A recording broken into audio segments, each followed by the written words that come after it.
Hi everyone, today I will show you how I filtered the Meike 6.5 fisheye lens. As you may know, the fisheye lenses have all a front curved element and they all share a wide angle field of view. So using a filter in the front of the first lens is not an easy task or nearly impossible with some type of fisheye. What I did is to put the filter on the back of the rear element. By the way, you may be aware that putting a filter on the back of the lens, if the lens has not a filter holder on the back, this will change the light path. So you will face some focus issue, like not being able to focus at the infinity, or maybe also not be able to focus at all. This is a real filter that I create. I just carefully try to take it off. Okay. Using a newer gelatin red filter for lights and a little cylinder made, tube made with some pressed paper. The original tube is this one. As you may notice, I put some foam to have a tight fit on the rear element of the Meike, and I fixed the gelatin filter with some super glue, but you can try to use double tape or any other sort of glue that you prefer.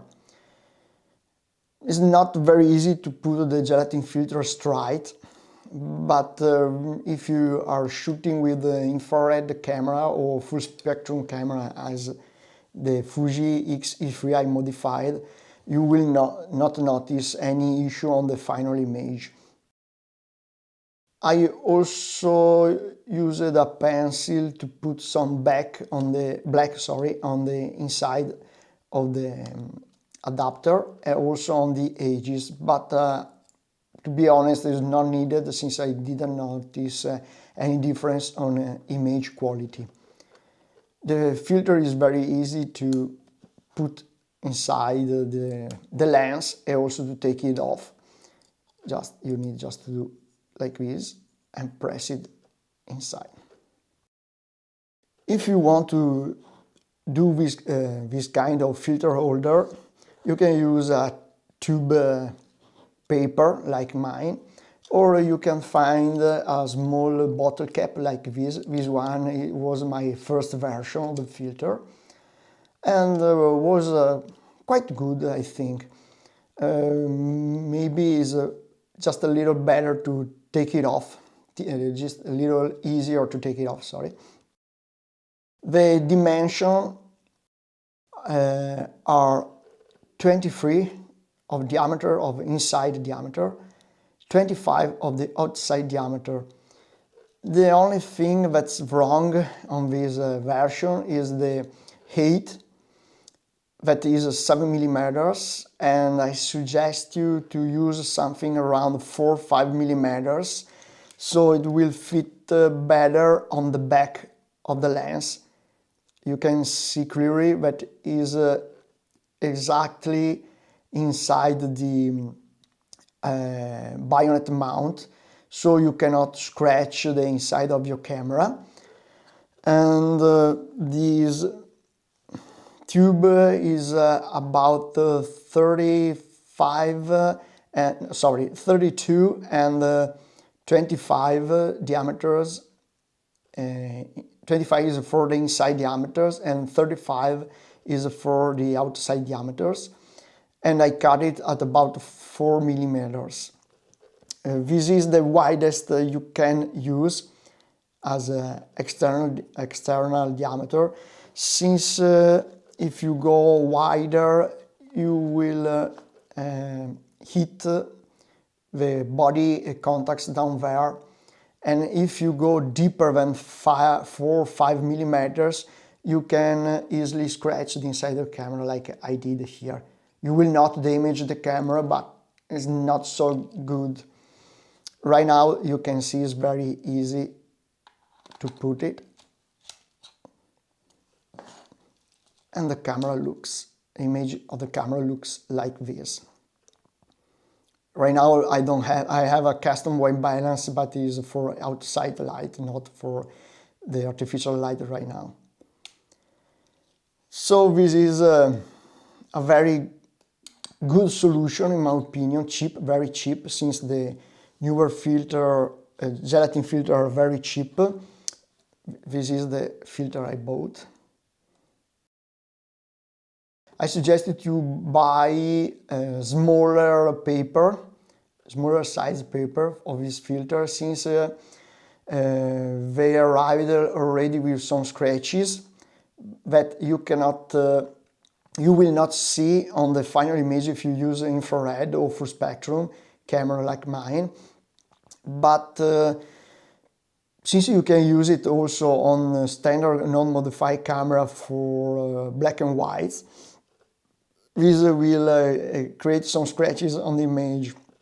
So in my opinion, buy a smaller paper size and be very careful when you cut it or put it on the camera or somewhere else. I didn't try over gelatin filter. Maybe I will look around if I find a Kodak gelatin filter that will be probably of better quality, but I don't know if the thickness will be the same, since the thickness, as I already told you, will impact the light path from the camera to the sensor. So take note that even a 1mm glass filter will create some focusing issue on your camera. Last thing, how do you compare this red filter with the other red filter around? Okay, this is B&W 090.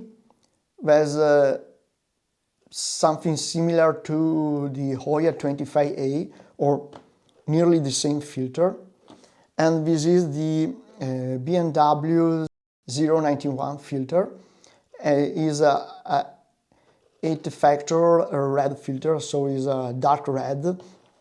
And you can notice they are very similar, but in fact is the red of a newer filter is something between the 25A or the B&W 090 and the B&W 091. So you can do some false color infrared, maybe not so powerful like an orange filter or this one, so you will struggle a little bit to recover red trees or some color from the sky. It's a little bit harder, but it's very, very good on having a yellow, false yellow infrared, and works pretty nice on black and white infrared too. I will show you some picture here, or you can see some 360 picture I took with this camera and lens on Kuula.co. The website is kuula.co, sorry. And I will put the link in the description so you can check it on your own. I hope this video will be useful for you, and please subscribe to my channel, and see you on the next video. Bye bye!